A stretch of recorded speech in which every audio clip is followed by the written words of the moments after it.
C'est parti pour une série de 3 publications sur le sujet avant de sortir le sécateur. Cette première s'intitule « Tailler or not tailler ». Ce n'est peut-être pas la bonne question. Quand j'ai commencé à jardiner, il y a une 30aine d'années, j'ai acheté des livres sur la taille des arbustes. À l'époque, il n'y avait pas encore énormément de vidéos, YouTube n'existait pas, ou alors je n'y avais pas accès. Et en fait, ça semblait être une obligation de tailler les arbustes. Mais moi, je ressentais un gros malaise intérieur et une question me taraudait. À quoi sert réellement la taille? Pourquoi je taille vraiment? Mes arbustes étaient jeunes, c'était un tout jeune jardin, et moi je n'avais qu'un besoin, c'était qu'ils poussent et soient en bonne santé. Alors pourquoi les tailler? Pourquoi cette évidence qui semblait communément acceptée? En quoi cela leur faisait du bien? Il a quand même fallu que j'attende pas mal d'années pour tomber par hasard sur des livres qui ont complètement changé ma vie.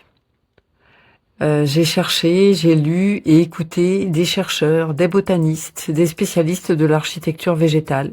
J'ai découvert Peter Wohlleben, Francis Allais, Ernst Schurcher, pardon, je n'ai plus l'accent allemand.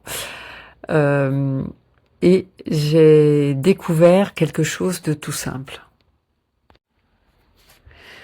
Les arbustes, les arbres, savent construire eux-mêmes leur architecture. Ils produisent, ramifient, renouvellent ou conservent leurs tiges selon leur propre stratégie.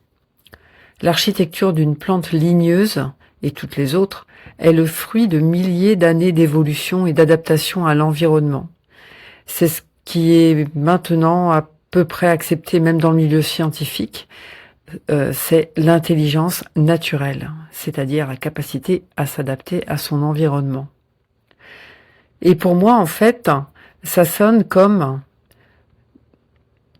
tu veux danser, peindre ou travailler le bois, mais tu es bon en maths, ce serait du gâchis. Tu dois faire des études longues. Voilà ce que représente la taille aujourd'hui pour moi. J'ai alors compris que les tailles ne répondent pas à un besoin du végétal.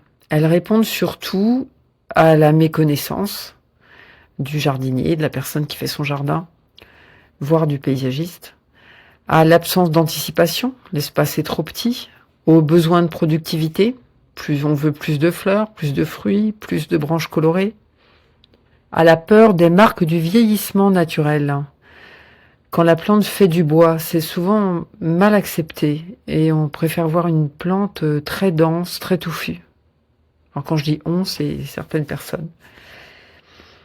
Ça répond aussi à l'impatience des espèces trop grandes qui nécessiteront beaucoup de taille, hein, comme dans les haies. Ou à la volonté du contrôle de la nature qui est propre à la civilisation occidentale.